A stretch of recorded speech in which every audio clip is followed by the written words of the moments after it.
राधे राधे गुरुजी। जी बेटा राधे राधे। मेरा आपसे ये प्रश्न था कि जैसा आपने एक बार बोला था कि दामाद को अपने ससुर को कंधा नहीं देना चाहिए जब उनकी मृत्यु होती है, तो फिर आपने ये भी बोला था कि अगर उनका कोई पुत्र नहीं है तो फिर वो अग्नि दे सकते हैं, क्योंकि बेटा समान है। तो अलग अलग सिचुएशन आ गई ना। यदि पुत्र है तो पुत्र ही दे, नहीं है तो फिर दामाद आएगा। क्योंकि भाई आपने देखा होगा ना, पिता की संपत्ति का अधिकारी बेटा होता है, पर यदि बेटा नहीं है तो बेटी होती है ना। बेटी और दामाद होते हैं। तो पहला तो बेटे को अधिकार है, दूसरे नंबर पे दामाद को अधिकार है। दामाद पिंडदान भी कर सकता है, बेटी पिंडदान भी कर सकती है अपने पिता का, अपनी माँ का, पर दूसरे नंबर पर। तो फिर कंधा भी तो दे सकते हैं। हाँ तो दे सकते हैं ना। वो सिचुएशन है कि जब बेटा ना हो तो फिर दामाद दे और दामाद अग्नि संस्कार करे, वो दामाद करे। और मेरे छोटे भाई का एक प्रश्न था कि जब राम जी ने रावण को मारा था तो उस तीर का नाम क्या था जिस तीर से मारा था? किसको? राम जी ने जब रावण को मारा था, राम जी ने जब रावण को मारे थे तो राम जी ने एक साथ बहुत सारे बाण छोड़े थे। वो आग्नेयास्त्र था, तो उसका नाम था आग्नेयास्त्र। तो आग्नेयास्त्र तो अग्नि जाएगी नाभि में तो अमृत को सुखा लेगी। तो आग्नेयास्त्र से भगवान ने रावण की नाभि में बाण मार के अमृत सुखाया, जिससे रावण की मृत्यु हुई। और एक और प्रश्न था कि जैसे अभी बता रहे थे कि जीव हत्या नहीं करनी चाहिए, तो मैं भी नहीं खाती हूँ, लेकिन जो मेरे दोस्त हैं मैं उन्हें जब बोलती हूँ कि नहीं खाना चाहिए, गलत बात है, तो वो बोलते हैं कि अगर हम इन्हें नहीं खाएंगे तो इनकी जनसंख्या इतनी बढ़ जाएगी, फिर वो हमें खाने लग जाएंगे। तो उनसे बोलो कि मनुष्यों की भी जनसंख्या तो बढ़ रही है, अपने माँ बाप को खा लो। भाई मनुष्य भी तो बढ़ रहे हैं, अनकंट्रोल हैं, तो का आदमी को खाने लगेगा कोई? और उनसे कहना कि जनसंख्या सबकी, मछलियों की जनसंख्या बढ़ेगी तो तुम बेटा उनसे बोलना जो धर्म है वही चलो। बोले जनसंख्या तो फिर बहुत लोगों की बढ़ रही, सबको खाओ। भाई बोलना कचरा भी बहुत बढ़ रहा, कचरे की भी संख्या तो बढ़ रही है।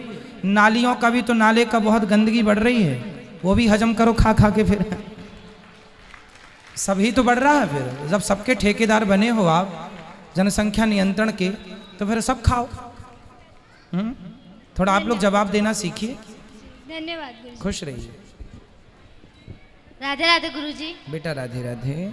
गुरुजी मेरा प्रश्न ये कि सुदामा जी के माता पिता का नाम क्या था? सुदामा जी के पिता का नाम था धर्माध्वरी। पिताजी के नाम क्या था सुदामा जी के? धर्माध्वरी। और उनकी माता का नाम था सत्यवती। तो फिर उनका जन्म कब हुआ था? उनका जन्म तब हुआ था जब भगवान श्री कृष्ण के समय लगभग जितनी उम्र भगवान की थी उससे थोड़ी से बड़े थे सुदामा जी। 5,500 साल पहले की घटना है ये। सुभद्रा जी। क्या? सुभद्रा जी। सुभद्रा जी पूछ रहे हैं कि सुदामा जी? सुभद्रा जी। आपने सुदामा जी का नहीं पूछा? नहीं। अरे हमें तो सुदामा जी को लगा। हमने सुदामा जी के पिता का नाम बता दिया। चलो, सुभद्रा जी के पिता का नाम है वसुदेव जी और माता का नाम है देवकी। उनके तो कृष्ण लीला में कोई वर्णन ही नहीं है। नहीं बेटा, भागवत जी में लिखा है श्री कृष्ण के होने के बाद देवकी की 8वीं संतान है कृष्ण और देवकी की 9वीं संतान है सुभद्रा। जब वो कंस के कारागार से छूट गए थे तब उनकी एक बेटी हुई थी 9वीं, जो सुभद्रा है, भगवान श्री कृष्ण की सगी बहन है। वसुदेव और देवकी से हुई है, लिखा है ये। धन्यवाद गुरु खुश जी। रहिए।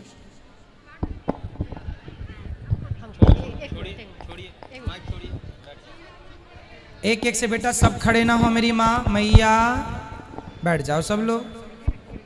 एक एक से सबके पास आएगा। जी मैया बैठो। मैया बोलो। हाँ। राधे राधे। जी मैया राधे राधे। आपके चरणों में कोटि कोटि प्रणाम। खुश रहिए।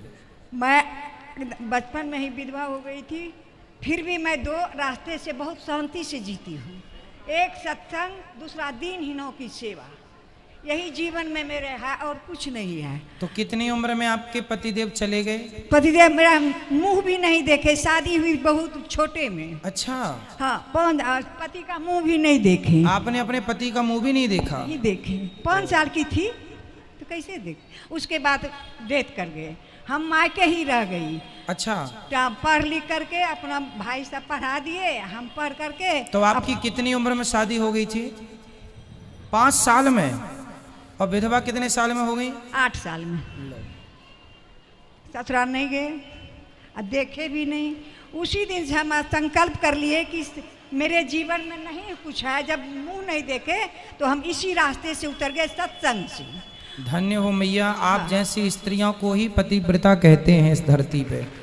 और आप जैसी माताओं के दर्शन करने से ही पापियों के पाप नष्ट हो जाते हैं। इतनी बड़ी ताकत है, ये सती स्त्रियां हैं।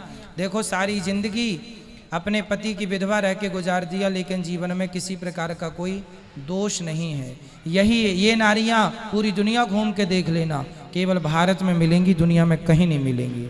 यही है भारत का गौरव, यही है भारत, जहाँ संयम है, जहाँ धैर्य है, जहाँ कोई विषय वासना नहीं है। ये किसी साधु, किसी संत, किसी सन्यासी से कम नहीं है, ये तपस्या है। हम सत्संग से जो जुड़ गई ना, इसीलिए कहीं किस पर ध्यान नहीं गया गुरुजी। जी मैया। और जो भी आए मेरे जीवन में दुखी, दिन दुखी। अब टीचर थी, रिटायर हो गई हूँ। अच्छा। 11 ईस्वी में। तो पैसा था, हमको पैसा जो भाई जी को दे देते, जो मैं अपने खर्च के लिए रखती, उसी से मैं दान और दीनहीनों की सेवा की हूँ जीवन में। और बहुत बड़ी शांति मुझे मिलती है। भागवत कथा से मेरे जीवन में बहुत कुछ मिला था, और इतना मिला था हमको सुख भागवत कथा से, जिसके चलते अथी में अथी लॉकडाउन जो लगा, आपका अचानक खोले, आपका दर्शन हो गया। मैं उसी दिन से इतना लग्न में हूँ कि आपसे के द्वारा मुझे बहुत बड़ी जो अधूरी थी मेरी शिक्षा सत्संग से, वो पूरी हो गई। और पूजा पाठ में इतना मुझे लगन है कि उसका हम वर्णन तो भक्त बिहारी जी करेंगे, हम क्या करेंगे। अब जहाँ सत्संग होता था वहाँ चली जाती थी, बहुत दूर दूर रात में होती थी, सुन करके चली आती थी, सुबह स्कूल जाती थी। अब तो मैं घर में रहती हूँ, तो हुआ की उम्र तो गिर गया, 75 साल की हूँ। और लगता है कहाँ जाएंगे अब सत्संग सुनने। आपका जो टीवी पर खोल कर डेली कुछ नहीं, हमको कुछ है अब जो एक कथा, आपका कथा सुनती हूँ, और जो आप बताए हैं उस मार्ग पर चलती हूँ। पूजा पाठ जितना विधि विधान है वही हम करती हूँ। मुझे जीवन में बहुत बड़ा सुख है। दुखी मैं नहीं हूँ, कि विधवा हूँ, और कम कोई मुझे कुछ चाह नहीं हुआ जीवन में। मेरे लायक कोई सेवा हो तो बताइए, मैं क्या आपकी सेवा करूं? कोई आप जो आज्ञा करेंगे मैं आपकी सेवा करूंगा। सेवा तो यही आशीर्वाद दीजिए कि इसी लगन से मेरा आशीर्वाद तो आप दीजिए मेरी माँ। उसी लगन से हम चले जाएं। और अभी जो आई हूँ इतना मैंने, आपने अपना लोक और अपना परलोक दोनों तैयार कर लिया। यहाँ आई जो हूँ आपसे मैं करवाने के लिए गोदानी।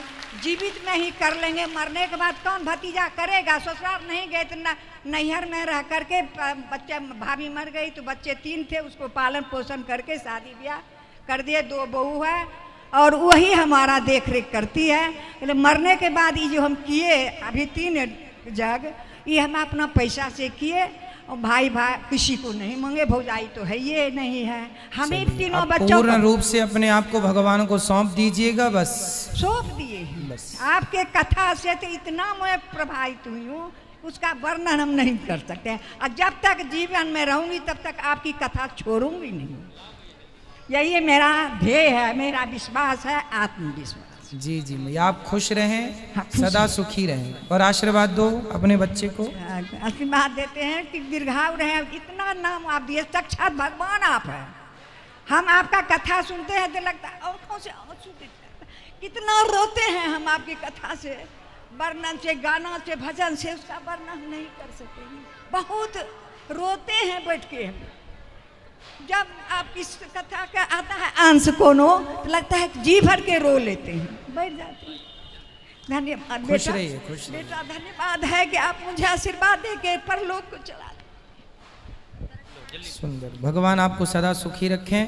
आपकी बातों से हमें एक भजन की लाइन याद आ गई, वो मैं आपको सुनाऊं कि पैदल चलकर द्वारिका जाना सबके बस की बात नहीं है। ये मैया के जैसे जीवन बिताना सबके बस की बात नहीं है। कोई करोड़ों में एक महिला होती है ऐसी, जैसी ये माँ है। गौरी गोपाल आश्रम में भी एक माँ ऐसी हैं जो 8 साल में विधवा हो गई थी और वो यहाँ रहती हैं, और मैं बड़ा भागी हूँ कि मैं उनके चरण दबाता हूँ। यहाँ है वो। तो मैया खुश रहो, आप सदा सुखी रहो। बिल्कुल, आप जब चाहें ये बेटा आपका आपकी सेवा करने को तैयार है, ठीक है। इसलिए हमने आपसे पूछा था मेरे लायक कोई आज्ञा, यदि आप यहाँ रहना चाहें तो ये दास आपकी सेवा करेगा।